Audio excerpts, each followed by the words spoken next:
কেকার স্বাদ কাহনে সকলকে স্বাগতম। আশা করি তোমরা সবাই খুব ভালো আছো, আমরাও ভালো আছি। ঘরে বানিয়েছিলাম কচ্ছপের মাংস, খেতে হয়েছিল ভীষণ ভীষণ টেস্টি।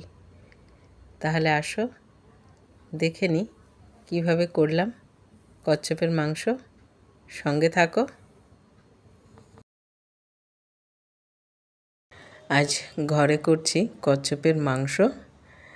বাজার থেকে একদম অবশিষ্ট পাওয়া গেছিলো 250 মাংস, সেটাই আনা, কারণ মায়ের ভীষণ পছন্দ কচ্ছপের মাংস।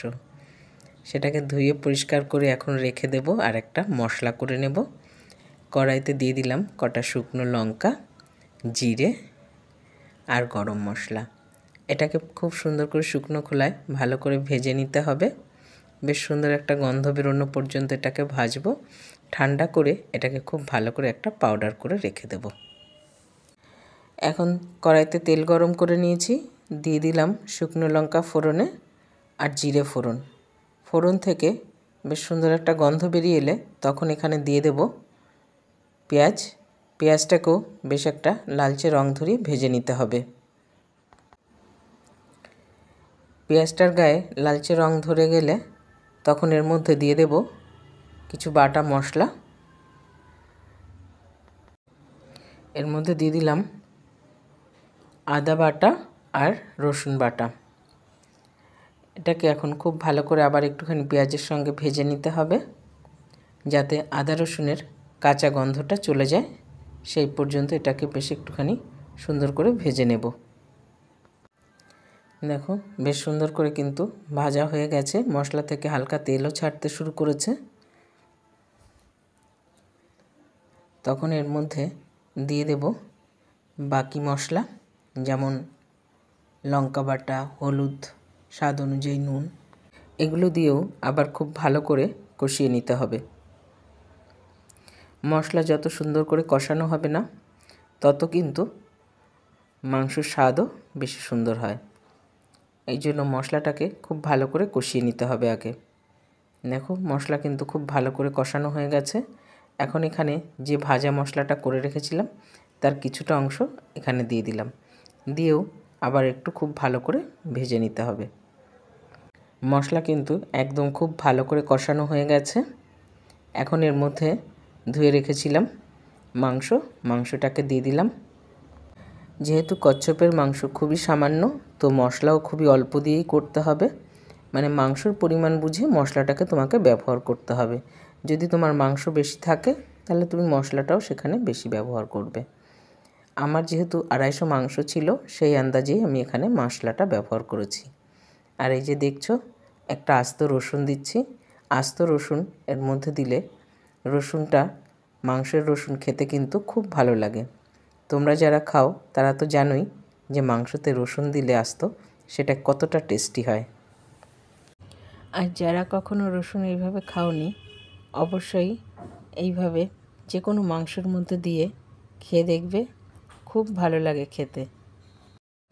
আমাদের ঘরে না এইভাবে যে কোনো মাংসের সঙ্গেই এই রসুন ব্যবহার করে আমরা খেয়ে থাকি, খুব ভালো লাগে খেতে। তোমরা একবার অবশ্যই ট্রাই করো। চিকেন বলো, মটন বলো, যে কোনো কিছুর সঙ্গেই বেশ সুন্দর লাগে। দেখো কচ্ছপের মাংসটা কষিয়ে কালারটা কিন্তু একদম চেঞ্জ হয়ে গেছে, কষানোটা কিন্তু খুব সুন্দর হয়ে গেছে, তেলও খুব ভালোভাবে ছেড়ে দিয়েছে। ঠিক এইভাবেই সুন্দর করে কষিয়ে নিতে হবে। যত সুন্দর করে মাংস কষানো হবে খেতেও কিন্তু ততটাই সুন্দর হয়। খুব ভালো করে আমি কষিয়ে নিয়েছি। এখন এখানে ব্যবহার করব গরম জল। অবশ্যই গরম জল ব্যবহার করবে, তাহলে রান্নার স্বাদ কিন্তু অনেক গুণ বেড়ে যায়। খুব ভালোভাবে গ্রেভিতে দেখো জাল উঠে গেছে। এইভাবেই জাল করে নিতে হবে সুন্দর করে, যাতে আলুটা এবং মাংসটা খুব ভালোভাবে সেদ্ধ হয়ে যায়। যেহেতু কচ্ছপের মাংসটাকে আমি খুব ভালো করে কষিয়ে নিয়েছি, সেই জন্য অল্প জল দিয়েই জাল করে নিলেই কিন্তু হয়ে যাবে। গ্রেভির সঙ্গে চিকেন এবং আলু কিন্তু খুব ভালোভাবে জাল হয়ে গেছে। নামানোর কিছুক্ষণ আগে আমি যে মশলাটা করেছিলাম, বাকি মশলাটাও দিয়ে দিলাম এর মধ্যে, দিয়ে এখন সব কিছুর সঙ্গে মিশিয়ে আরেকবার খুব ভালো করে জাল করে নিতে হবে। আর এই কচ্ছপের মাংস না আগে আমাদের ঘরে প্রায়ই হতো, মায়ের খুব পছন্দ, কিন্তু এখন তো পাওয়াই যায় না।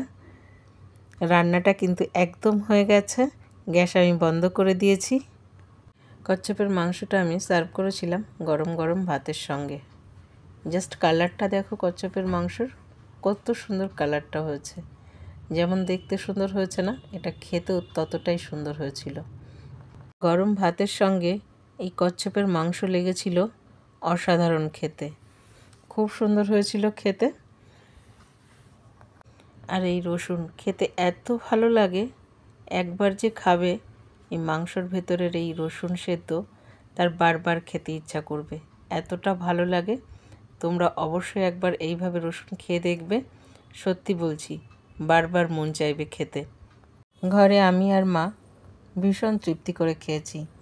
তোমাদের কেমন লাগলো কমেন্টে জানাতে কিন্তু একদম ভুলো না। ভালো লেগে থাকলে চ্যানেলটা সাবস্ক্রাইব করে পাশে থেকো। তাহলে আজ এখানেই শেষ করছি। সবাই ভালো থাকবে, সুস্থ থাকবে। দেখা হবে পরের আরেকটি ব্লগে।